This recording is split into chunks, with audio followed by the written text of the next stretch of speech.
ಕಳೆದ 11 ವರ್ಷಗಳ ಹಿಂದೆ ಧರ್ಮಸ್ಥಳದಲ್ಲಿ ಕಾಲೇಜು ವಿದ್ಯಾರ್ಥಿನಿ ಕುಮಾರಿ ಸೌಜನ್ಯಾಳನ್ನು ಅತ್ಯಾಚಾರವೆಸಗಿ ಬರ್ಬರವಾಗಿ ಹತ್ಯೆಗೈದ ಕೊಲೆ ಪಾತಕಿಗಳನ್ನು ಪತ್ತೆ ಹಚ್ಚಿ ಸೌಜನ್ಯ ಕುಟುಂಬಕ್ಕೆ ನ್ಯಾಯ ಒದಗಿಸಬೇಕೆಂದು ಆಗ್ರಹಿಸಿ ಕಡಬ ಒಕ್ಕಲಿಗಗೌಡ ಸೇವಾ ಸಂಘದ ನೇತೃತ್ವದಲ್ಲಿ ವಿವಿಧ ಸಮುದಾಯ ಸಂಸ್ಥೆಗಳ ಕೂಡುವಿಕೆಯಿಂದ ಮೌನ ಮೆರವಣಿಗೆ ಹಾಗೂ ಕಡಬ ತಹಶೀಲ್ದಾರ್ ಮೂಲಕ ಸರಕಾರಕ್ಕೆ ಮನವಿ ಸಲ್ಲಿಸಿದ ಘಟನೆ ಆಗಸ್ಟ್ 2ರಂದು ನಡೆಯಿತು. ಕಡಬ ಶ್ರೀಕಂಠಸ್ವಾಮಿ ಮಹಾಗಣಪತಿ ದೇವಸ್ಥಾನದಿಂದ ಸಾವಿರಾರು ಸಂಖ್ಯೆಯಲ್ಲಿ ಸಾರ್ವಜನಿಕರು ಮೌನ ಮೆರವಣಿಗೆಯ ಮೂಲಕ ಕಡಬ ತಾಲೂಕು ಕಚೇರಿಗೆ ಆಗಮಿಸಿದರು. ಕಡಬ ತಾಲೂಕು ಕಚೇರಿಯಲ್ಲಿ ಮನವಿ ಸಮರ್ಪಣೆ ಮೊದಲು ಮಾತನಾಡಿದ ಪ್ರಮುಖರು, ಕುಮಾರಿ ಸೌಜನ್ಯಾಳನ್ನು ಅತ್ಯಂತ ಹೀನಾಯವಾಗಿ ಬರ್ಬರವಾಗಿ ಕೊಲೆಗೈದ ಪಾತಕಿಗಳನ್ನು ಬಂಧಿಸಬೇಕು ಎಂದು ಆಗ್ರಹಿಸುತ್ತೇವೆ. 11 ವರ್ಷಗಳ ಕಾಲ ನಿರಪರಾಧಿ ಸಂತೋಷ್ ರಾವ್ ಅವರನ್ನು ಅಪರಾಧಿಯಾಗಿ ಬಿಂಬಿಸಿ ಅವರ ಜೀವನವನ್ನು ಹಾಳು ಮಾಡಲಾಗಿದೆ. ಈ ಕೊಲೆಯ ರಕ್ಷಣೆಯಲ್ಲಿ ಎಷ್ಟೇ ಪ್ರಭಾವಿಗಳಿದ್ದರೂ ಅವರಿಗೆ ಶಿಕ್ಷೆ ನೀಡಬೇಕು. ದೈವ ದೇವರ ಪರಶುರಾಮ ಸೃಷ್ಟಿಯ ಈ ಪುಣ್ಯ ತುಳುನಾಡಿನಲ್ಲಿ ಇಂತಹ ಕೃತ್ಯ ನಡೆದಿರುವುದನ್ನು ಯಾರೂ ಸಹಿಸುವುದಿಲ್ಲ. ಕುಮಾರಿ ಸೌಜನ್ಯ ಪ್ರಕರಣವನ್ನು ತನಿಖೆ ನಡೆಸಿದ ತನಿಖಾಧಿಕಾರಿಗಳೇ ಮರು ತನಿಖೆ ಮಾಡಿದರೆ ಮಾತ್ರ ಸತ್ಯ ಹೊರಬೀಳಬಹುದು. ಒಕ್ಕಲಿಗಗೌಡ ಸೇವಾ ಸಂಘದ ನೇತೃತ್ವದಲ್ಲಿ ಸಮಾಜದ ಎಲ್ಲಾ ಬಾಂಧವರ ಜೊತೆಗೂಡಿ ನಡೆಸಿದ ಮೌನ ಪ್ರತಿಭಟನೆ ಇಂದು ಸಾಂಕೇತಿಕವಾಗಿ ನಡೆದಿದೆ. ಈ ಮೆರವಣಿಗೆಗೆ ಯಾವುದೇ ಪೂರ್ವ ತಯಾರಿ ನಡೆಸಿಲ್ಲ. ಕೇವಲ ವಾಟ್ಸ್ಆಪ್ ಸಂದೇಶಕ್ಕೆ ಸಾವಿರಾರು ಜನ ಸೇರಿದ್ದಾರೆ. ಮುಂದಿನ ದಿನಗಳಲ್ಲಿ ಸೌಜನ್ಯಾಳ ನಿಜವಾದ ಕೊಲೆ ಆರೋಪಿಗಳನ್ನು ಪತ್ತೆ ಹಚ್ಚದಿದ್ದರೆ ಉಗ್ರ ರೂಪದಲ್ಲಿ ಪ್ರತಿಭಟನೆ ನಡೆಸಲಾಗುವುದು ಎಂದು ಪ್ರಮುಖರು ಎಚ್ಚರಿಸಿದರು. ಒಕ್ಕಲಿಗ ಗೌಡ ಸೇವಾ ಸಂಘದ ನೇತೃತ್ವದಲ್ಲಿ ನಡೆದ ಮೌನ ಮೆರವಣಿಗೆಯಲ್ಲಿ ಸಮಾಜದ ವಿವಿಧ ವರ್ಗದ ಬಂಧುಗಳು, ಪ್ರಮುಖರು ಹಾಗೂ ಮಹಿಳೆಯರು ಭಾಗವಹಿಸಿದ್ದರು. ಕುಮಾರಿ ಸೌಜನ್ಯನ ಹತ್ಯೆ ಆರೋಪಿಗಳಿಗೆ ಶಿಕ್ಷೆ ಆಗಬೇಕು ಅನ್ನೋ ಕಾರಣ ಮುಂದಿಟ್ಟುಕೊಂಡು ಇವತ್ತು ಕಡಬ ಒಕ್ಕಲಿಗ ಸಂಘ ಮತ್ತು ವಿವಿಧ ಸಂಘ ಸಂಸ್ಥೆಗಳ ಮೂಲಕ ಮೌನ ಮೆರವಣಿಗೆ ನೀಡಿ ಮನವಿಯನ್ನು ಕೊಟ್ಟಿದ್ದಾರೆ. ಖಂಡಿತ ಈ ಮನವಿಗೆ ನಾವು ಬೆಂಬಲವನ್ನು ಕೊಟ್ಟಿದ್ದೇವೆ. ಇವತ್ತು ಸಂತೋಷ್ ರಾವ್ ಆರೋಪಿ ಅಲ್ಲ ಅನ್ನುವಂಥ ಹೇಳಿಕೆ ಬಂದ ನಂತರ, ತೀರ್ಪು ಬಂದ ನಂತರ ಸಹಜವಾಗಿ ಸಾರ್ವಜನಿಕ ವಲಯದಲ್ಲಿ ನಿಜವಾದ ಆರೋಪಿ ಯಾರು ಅನ್ನುವಂಥ ಪ್ರಶ್ನೆ ಇವತ್ತು ಪ್ರಾರಂಭ ಆಗಿದೆ. ಇವತ್ತಿನ ಹೋರಾಟ ಯಾವುದೇ ಕ್ಷೇತ್ರ ಅಥವಾ ವ್ಯಕ್ತಿ ಯಾವುದೇ ವ್ಯವಸ್ಥೆಯ ವಿರುದ್ಧ ಅಲ್ಲ. ಸಾಕಷ್ಟು ಬೇರೆ ಬೇರೆ ರೀತಿಯ ಹೇಳಿಕೆಗಳು ಸೋಷಿಯಲ್ ಮೀಡಿಯಾದಲ್ಲಿ ಬರ್ತಾ ಇದೆ. ಯಾವುದೋ ಒಂದು ಹೊರ ಜಿಲ್ಲೆಯ ಒಂದು ಸಂಘಟನೆ ಧರ್ಮಸ್ಥಳ ಕ್ಷೇತ್ರವನ್ನು ಗುರಿ ಇಟ್ಟುಕೊಂಡು ಬೇರೆ ಬೇರೆ ಹೇಳಿಕೆ ಕೊಡುವಂಥದ್ದಕ್ಕೆ ನಮ್ಮದು ತಕರಾರಿದೆ. ನೈಜವಾದ ಸೌಜನ್ಯ ಸಹೋದರಿ ಸೌಜನ್ಯನ ಆರೋಪಿಗಳನ್ನು ಗುರುತು ಮಾಡುವಲ್ಲಿ, ನೈಜ ಆರೋಪಿಯನ್ನು ಗುರುತು ಮಾಡುವ ವ್ಯವಸ್ಥೆಗೆ ನಮ್ಮದು ಖಂಡಿತ ಇವತ್ತು ಹೋರಾಟ ಇದೆ. ಆದರೆ ಕ್ಷೇತ್ರ ವಿರುದ್ಧ ಅಲ್ಲ ಅನ್ನುವಂಥದ್ದು ಈ ಮೂಲಕ ನಾನು ವ್ಯಕ್ತಪಡಿಸ್ತಾ ಇದ್ದೇನೆ. ಬಹುಶಃ ಇವತ್ತು ನಮ್ಮ ಸಾಂಕೇತಿಕ ಪ್ರತಿಭಟನೆಯನ್ನು ಈಗಾಗಲೇ ನೆರವೇರಿದ್ದಿದೆ. ಬಹುಶಃ ಹಲವಾರು ಮಂದಿ, ಸಾವಿರ ಮಂದಿ ಸೇರಿದ್ದಾರೆ. ಬಹುಶಃ ನಾವು 2 ದಿವಸದಲ್ಲಿ ತುರ್ತಾಗಿ ಈ ಒಂದು ಸಾಂಕೇತಿಕ ಮೌನ ಮೆರವಣಿಗೆಯ ಮುಖಾಂತರ ನಡೆಸುವುದೆಂದು ತೀರ್ಮಾನಿಸಿದ್ದೇವೆ. ಇದಕ್ಕೆಲ್ಲರೂ ಸಾರ್ವಜನಿಕರು, ಎಲ್ಲ ಸಂಘ ಸಂಸ್ಥೆಗಳು, ಎಲ್ಲ ಸಮುದಾಯದ ಮುಖಂಡರು ನಮಗೆ ಸಹಕಾರ ನೀಡಿದ್ದಾರೆ. ಬಹುಶಃ ಇದಕ್ಕೆ ಕಾರಣ ಸೌಜನ್ಯ ಎಂಬ ಹೆಣ್ಣು ಮಗಳು ಒಕ್ಕಲಿಗ ಸಮುದಾಯದಲ್ಲಿ ಹುಟ್ಟಿದರೂ ಕೂಡ ನಮ್ಮ ದಕ್ಷಿಣ ಕನ್ನಡ ಜಿಲ್ಲೆಯಲ್ಲಿ ಹುಟ್ಟಿದ ಮಗಳು. ಅವಳಿಗೆ ನ್ಯಾಯ ಸಿಗದಿದ್ದರೆ ಬಹುಶಃ ಈ ದೇಶದಲ್ಲಿ ಯಾರಿಗೂ ನ್ಯಾಯವನ್ನು ಬೇಡುವಂಥ ಪರಿಸ್ಥಿತಿ ನಿರ್ಮಾಣವಾದರೂ ಕೂಡ ಯಾರಿಗೂ ನಂಬಿಕೆ ಇಲ್ಲ. ಇಂಥ ಜಿಲ್ಲೆಯಲ್ಲಿ ನಮ್ಮೊಂದು ಹೆಣ್ಣು ಮಗಳಿಗೆ ನ್ಯಾಯ ಸಿಗದಿದ್ದರೆ, ಇದಕ್ಕೆ ನಾವು ಹೋರಾಟ ಮಾಡದಿದ್ದರೆ ಬಹುಶಃ ನಮ್ಮ ದೇಶದ ಬಗ್ಗೆ ಅಥವಾ ಇನ್ಯಾವುದೋ ದೇಶದ ಬಗ್ಗೆ, ಹೆಣ್ಣು ಮಗಳ ಬಗ್ಗೆ ಆಗಿರ್ಬೋದು, ನ್ಯಾಯದ ಬಗ್ಗೆ ಆಗಿರ್ಬೋದು, ನಮಗೆ ಮಾತ್ರವಲ್ಲ ನಮಗಾರಿಗೂ ಈ ಹಕ್ಕನ್ನು ಕೇಳುವ ನೈತಿಕತೆ ಇಲ್ಲ.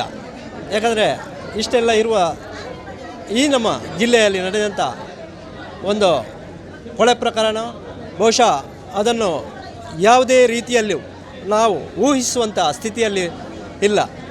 ಎಲ್ಲ ಅವರ ಮನೆಯವರನ್ನು ಸಂಪರ್ಕಿಸಿ ಮಾತಾಡಿದಾಗ ಅಲ್ಲಿಯ ಜನಗಳು ಹೇಳುವಂಥ ಮಾತು ಕೇಳುವಾಗ ಬಹಳಷ್ಟು ತನಿಖಾ ವ್ಯವಸ್ಥೆಯು ಅವ್ಯವಸ್ಥಿತಗೊಂಡಿದೆ.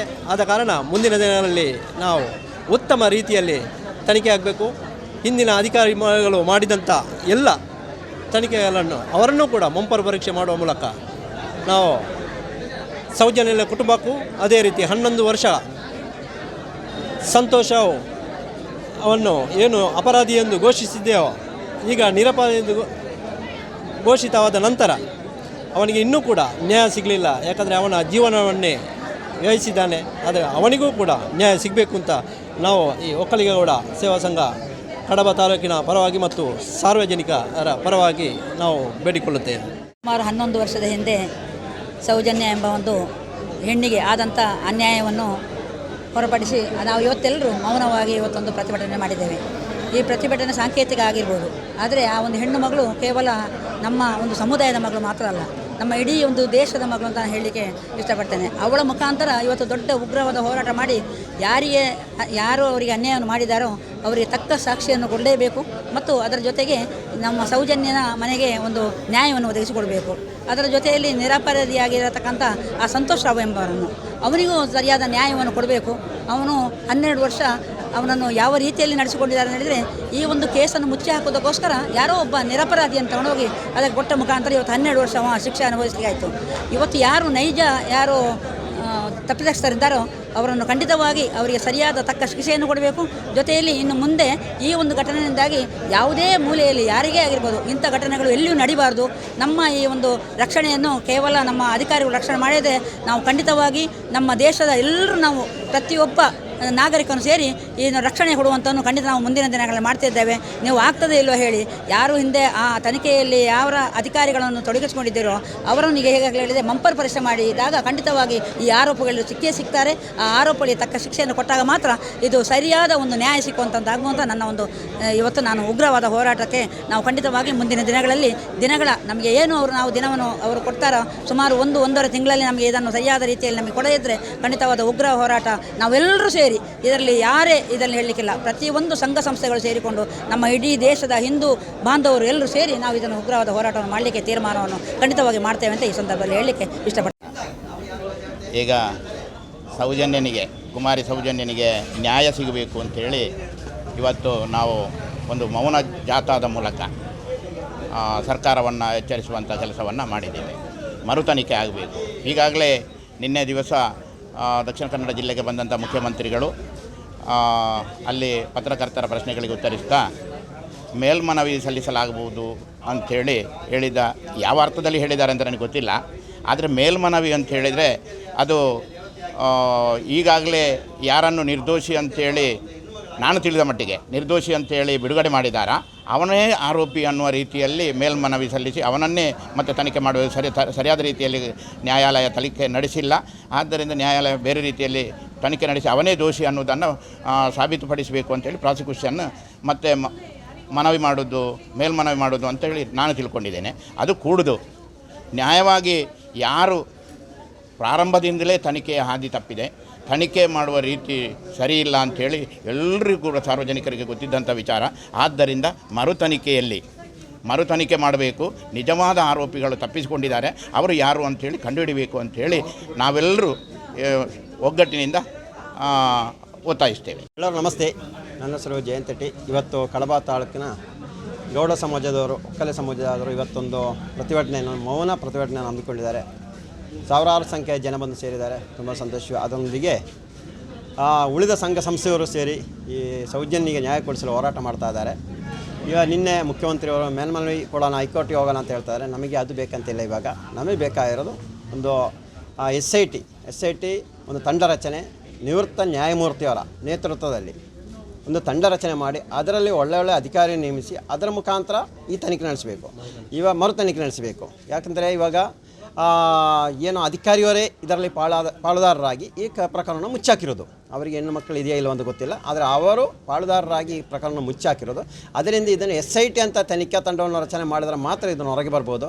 ಇಲ್ಲಾರ ಕೇರಳದಲ್ಲಿ NIA ಅವರಿಗೆ ಕೊಟ್ಟರು, ಅದರಲ್ಲೂ ಎಲ್ಲ ರಾಜಕೀಯ ವ್ಯಕ್ತಿಗಳಿರುತ್ತೆ. ಅದಕ್ಕೋಸ್ಕರ ಬೇಡ, ನಮಗೂ ಒಂದು ಇಷ್ಟ ಆಗುವಂಥ, ನಮ್ಮ ಸರ್ಕಾರಕ್ಕೂ ಇಷ್ಟ ಆಗುವಂಥ ಒಂದು ನಿವೃತ್ತ ನ್ಯಾಯಮೂರ್ತಿಯನ್ನು ರಚನೆ ಮಾಡಿ ಅದರ ಮುಖಾಂತರ ಈ ತನಿಖೆ ಮಾಡಿಸಬೇಕಾಗಿ ಈ ಮೂಲಕ ಕೇಳ್ಕೊಳ್ತಾ ಇದ್ದೇವೆ. ಅದೇ ರೀತಿಯಲ್ಲಿ ಕರ್ನಾಟಕ ರಾಜ್ಯದ ಮೂಲೆಯಲ್ಲೂ ಪ್ರತಿಯೊಬ್ಬರು ಈ ಸೌಜನ್ಯ ಪ್ರತಿಭಟನೆ ಮಾಡಬೇಕು, ಅವರಿಗೆ ಸರ್ಕಾರ ತಿಳಿಸಬೇಕು ಅಂತ ಈ ಮೂಲಕ ನಾವೆಲ್ಲರ ವಿನಂತಿ ಕೊಡ್ತಾ ಇದ್ದೀವಿ. ನಾವು ನೀತಿ ದಂಡ ಇವಾಗಲೇ ಎಲ್ಲ ವಾಹನಗಳಿಗೂ ಈ ಥರ ಆ ಸ್ಟಿಕ್ಕರ್ ಅಂಟಿಸೋ ಕೆಲಸವನ್ನು ಮಾಡ್ತಾಯಿದ್ದೀವಿ. ಎಲ್ಲ ಇವತ್ತು ಬಂದವರಿಗೆಲ್ಲ ಕೊಡ್ತಾಯಿದ್ದೀವಿ, ಎಲ್ಲ ತಾಲೂಕು ಮಟ್ಟ ಎಲ್ಲ ಕಡೆನ ತಲುಪಿಸ್ತಾ ಇದ್ದೀವಿ. ಅದೇ ರೀತಿಯಲ್ಲಿ ಎಲ್ಲ ಬ್ಯಾನರ್ ಹಾಕ್ತಾಯಿದ್ದೀವಿ. ನಿನ್ನೆ ಅವರ ಮನೆಗೆ ಹೋಗಿ ಅವರಿಗೊಂದು ಸಾಂತ್ವನವಾಗಿ ಅವರಿಗೆ ಪೂರ್ಣ ಬೆಂಬಲ ನಮ್ಮದು, ಯಾವ ರೀತಿ ಬೇಕಾದ್ರೂ ನಾವು ಬೆಂಬಲ ಕೊಡಲಿಕ್ಕೆ ರೆಡಿಯಾಗಿ ಆ ಒಂದು ಬೆಂಬಲವನ್ನು ನಿಶ್ಚಿಸಿದ್ದೀವಿ.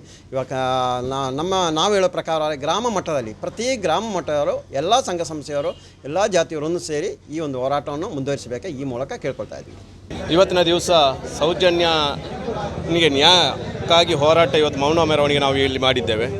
ಇಲ್ಲಿ ಹೇಳುವಂಥದ್ದು ಇಷ್ಟೇ, ಈಗಾಗಲೇ ಸೌಜನ್ಯನವರು ನದಿ ದಾಟಿ ಬರೀ ಇನ್ನೊಂದು ಸ್ವಲ್ಪ ದಡ ಮುಟ್ಲಿಕ್ಕಿದ್ದಾರೆ. ಈಗ ಅವರಿಗೆ ಬೇಕಾದದ್ದೊಂದು ಆಸರೆ, ನಾವು ಇವತ್ತೊಂದು ಆಸರೆ ಕೊಟ್ಟರೆ ಅವರು ಏನು ಬೇಕಾದರೂ ಸಾಧ್ಯ ಉಂಟು. ಈ 11 ವರ್ಷದಲ್ಲಿ ಕೂಡ ಹೋರಾಟ ಮಾಡಿದವರು ಆ ಒಂದು ಮನೆಯವರು, ಅವರಿಗೆ ಎಲ್ಲರೂ ಸಹಕರಿದ್ದರೂ ಕೂಡ ಮಹೇಶ್ ಶೆಟ್ಟಿ ತಿಮ್ಮರೋಡಿ ಪ್ರಮುಖ ಪಾತ್ರವನ್ನು ವಹಿಸಿದ್ದಾರೆ. ಅದರ ಜೊತೆಗೆ ಇವರು ಕೂಡ ಸಾಕಷ್ಟು ಹೋರಾಟ ಮಾಡಿದ್ದಾರೆ. ಇವತ್ತು ಅವರು ಕೇಳ್ತಾ ಇರೋದು ಇಷ್ಟೇ, ಪ್ರತಿ ಗ್ರಾಮದಲ್ಲಿ ಕೂಡ ನೀವು ಇಂಥ ಪ್ರತಿಭಟನೆ ಮಾಡಬೇಕು. ಬರೇ ನಾವು ತಾಲೂಕು ಆಫೀಸ್ ಅಲ್ವಾ ಎಲ್ಲಿಯೋ ಒಂದು ಕಡೆ 1 ಲಕ್ಷ ಜನ ಸೇರಿ ಬೆಳಿಗ್ಗೆ ಸೇರಿ ಸಂಜೆ ಮುಗಿಯುವಂಥದ್ದಲ್ಲ. ಪ್ರತಿ ಗ್ರಾಮದಲ್ಲಿ ಕೂಡ ಈ ಪ್ರತಿಭಟನೆ ಬಂದರೆ ಪ್ರತಿಯೊಂದು ಮನೆಗೆ ಈ ವಿಷಯ ತಿಳಿದ ಕೂಡಲೇ ಇದು ರಾಷ್ಟ್ರ ವ್ಯಾಪ್ತಿ ಕೂಡ ಇದು ಹರಡ್ತದೆ, ನ್ಯಾಯ ಕೂಡ ಸಿಗ್ತದೆ. ಇವತ್ತು ನಾವು ಇದಕ್ಕೋಸ್ಕರ ಇವತ್ತೊಂದು ಸಾಂಕೇತಿಕವಾಗಿ ಮುಂದಿನ ದಿವಸದಲ್ಲಿ ಇದು ಉಗ್ರ ಹೋರಾಟ ನಾವೆಲ್ಲ ಸೇರಿ ಮಾಡಲಿಕ್ಕಿದೆ. ಇದು ಬರೀ ಒಂದು ಸಮಾಜ ಮಾತ್ರ ಅಲ್ಲ, ಇವತ್ತು ನಾನು ನೆನಪು ಮಾಡುವಂಥದ್ದು ಇವತ್ತು ಸೌಜನ್ಯ ಮಾತ್ರ ಅಲ್ಲ, ಸೌಮ್ಯ ಭಟ್ ಕೊಲೆ ಪ್ರಕರಣ ಕೂಡ ಈ ಹಿಂದೆ 25 ವರ್ಷದ ಹಿಂದೆ ಆಗಿದೆ. ಅದು ಕೂಡ ಕೇವಲ ಅವತ್ತಿನ ಒಂದು ಹೋರಾಟದಲ್ಲಿ ನಿಂತೋಗಿದೆ. ಆ ಹೆಣ್ಣು ಮಗಳು ಕೂಡ ಇವತ್ತು ಆ ಹೆಣ್ಣು ಮಗಳ ಹೋರಾಟವನ್ನು ಕೂಡ ಇದಕ್ಕೆ ಇನ್ನೂ ಸೇರಿಸಬೇಕು. ಆ ಹೆಣ್ಣು ಮಗಳಿಗೆ ಕೂಡ ಇವತ್ತು ನ್ಯಾಯ ಸಿಗಬೇಕು. ಆ ವ್ಯಕ್ತಿ ಅವತ್ತು ನಾಪತ್ತೆ ಆದವ ಇನ್ನೂ ಕೂಡ ಇವರಿಗೆ ಪತ್ತೆ ಹಚ್ಚಲಿಕ್ಕೆ ಆಗಲಿಲ್ಲ. ಇದು ನಮ್ಮ ದುರಂತ. ಹಾಗಾಗಿ ಇವತ್ತು ಸೌಜನ್ಯ ಮತ್ತು ಸೌಮ್ಯ ಭಟ್ ಇವರಿಬ್ಬರಿಗೂ ನ್ಯಾಯ ಸಿಗಬೇಕಂತೇಳಿ ಅದರ ಜೊತೆಗೆ ಸಂತೋಷ್ ರಾವಿಗೆ ಕೂಡ ಇನ್ನು ನಮ್ಮೆಲ್ಲರ ಸಹಕಾರ ಇದ್ದು ಅವರಿಗೂ ಮುಂದಿನ ದಿವಸದಲ್ಲಿ ಕೂಡ ಅವರ ಭವಿಷ್ಯ ಒಳ್ಳೆಯದಾಗಲಿ ಅಂತ ಹೇಳಿ ಹಾರೈಸ್ತಾ ನನ್ನ 2 ಮಾತನ್ನು ಇವತ್ತು ಈ ಸೌಜನ್ಯನಿಗೆ ನಿಜವಾಗಲೂ ನಮ್ಮ ಇಷ್ಟು 11 ವರ್ಷ ಕಾದ ಯಾರೋ ಒಂದು ಆರೋಪಿಯನ್ನು ಒಳಗೆ ಇದು ಮಾಡಿದ್ದಾರೆ. ಅದು ನಿಜವಾಗಲೂ ಯಾರು ಆರೋಪಿ ಅವರು ಇದಕ್ಕೆ ಆರೋಪಿ ಯಾರೇ ಆಗಿರ್ಬೋದು, ಎಷ್ಟೇ ದೊಡ್ಡ ವ್ಯಕ್ತಿ ಆಗಿರ್ಬೋದು, ಈ ಆರೋಪಿ ಕಂಡುಹಿಡಿಯಲೇಬೇಕಂತೇಳಿ ನಮ್ಮ ಎಲ್ಲರ ಒಂದು ಕೂಗು. ಯಾಕಂದರೆ ಇವತ್ತು ನಾವೇನು ಧರ್ಮಸ್ಥಳವನ್ನು ಯಾವತ್ತೂ ಇದು ಮಾಡೋದಿಲ್ಲ. ಯಾಕಂದರೆ ನಮ್ಮ ಒಂದು ದೈವಸ್ಥಳ, ನಮ್ಮ ದೇವರಾದಂಥ ಮಂಜುನಾಥವರು ನಾವು ಯಾವತ್ತೂ ಹೇಳೋದಿಲ್ಲ. ನಮಗೆ ಏನು ಇಲ್ಲಿ ಯಾರು ಆರೋಪ ಮಾಡಿದಾರ, ಯಾರು ಈ 17 ವರ್ಷದ ಹೆಣ್ಣು ಮಗಳಿಗೆ ಯಾರು ಅನ್ಯಾಯ ಮಾಡಿದಾರ ಆ ಆರೋಪಿಗಳು ಸಿಕ್ಕಲೇಬೇಕು. ಯಾಕೆಂದರೆ ನಾವು ತುಂಬ ಇದರಲ್ಲಿ ಎಲ್ಲರೂ ನಾವು ಹೋರಾಟ ಮಾಡಲಿಕ್ಕೆ ಯಾವತ್ತೂ ನಾವು ರೆಡಿ ಇದ್ದೇವೆ. ಇವತ್ತು ಮೌನದಲ್ಲಿ ಬಂದಿದ್ದೇವೆ. ಇನ್ನು ಪ್ರತಿ ಗ್ರಾಮದಲ್ಲಿ ಸಹ ನಮಗೆ ಇದರ ನ್ಯಾಯ ಸಿಕ್ಕುವವರೆಗೂ ನಾವು ಹೋರಾಟ ಮಾಡ್ತೇವೆ ಇರ್ತೇವೆ ಅಂತ ಹೇಳಲಿಕ್ಕೆ ನಾನು ಹೇಳ್ತೇನೆ. ವಿಜಯ್ ಕಡಬ, ಸುದ್ದಿ ನ್ಯೂಸ್ ಕಡಬ.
ಸುದ್ದಿ ಚಾನಲ್, ಕ್ಷಣ ಕ್ಷಣದ ಸುದ್ದಿಗಾಗಿ.